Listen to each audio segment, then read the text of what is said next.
It takes true grit to make sandpaper, as in abrasive grains. People have been using abrasive minerals to sand and polish things for centuries. Today, these minerals undergo heavy processing to make the grade, from very superfine to very coarse.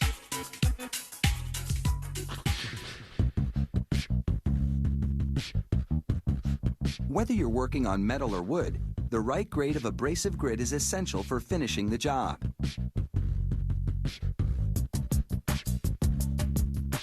The factory starts with bauxite, a naturally occurring mineral that resembles clay. They add alumina, a white powdery material that's actually derived from bauxite. The bauxite and alumina are blended with other minerals, then released into an electric arc furnace. Here, 3 large electrodes use intense electrical current to heat the mix to over 3,600 degrees Fahrenheit. That's hotter than an active volcano. In fact, the mixture looks a lot like lava as the minerals melt and blend together.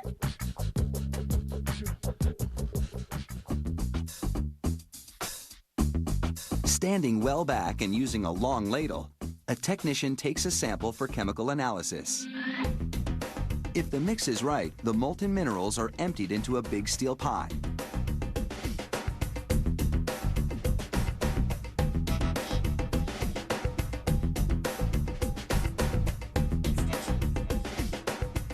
The searing liquid weighs several tons, so a crane is needed to transport it to a cooling area.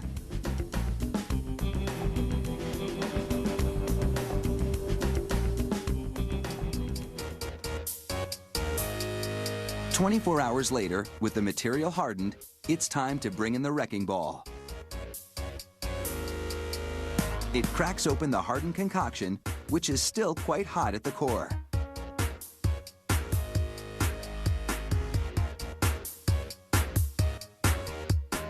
The wrecking ball is dropped repeatedly to break up the hardened minerals.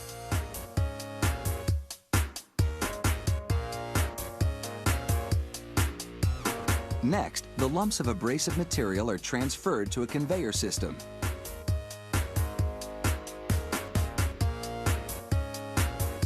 Metal-plated crushers break them up into fist-sized chunks.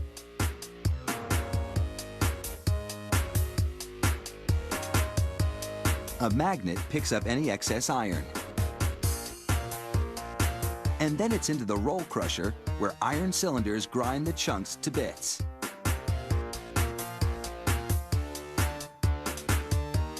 Workers assemble screens in decreasing mesh sizes to make a kind of shaking sieve.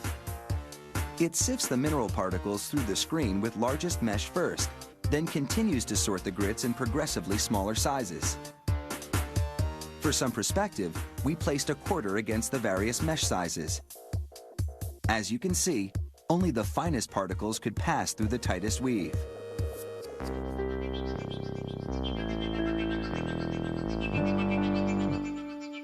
The bits of grit bounce across the screens and fall into hoppers, a different one for each size.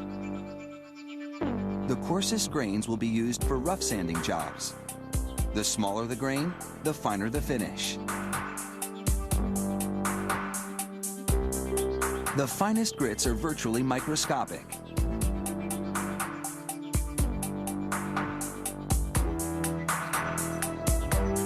The next step is to inspect the grain shape. A sample is funneled into a cup. Then it's weighed. A higher weight means the bits are densely stacked and therefore blockish in shape with blunt edges. A lower weight means they're flat and sharp. A different test is used for the most minuscule grits. The particles are suspended in an electrolyte solution. Then, an electrical charge is applied. This allows inspectors to count and evaluate the grits via computer. Now, these abrasive grits are ready to be packaged and shipped out.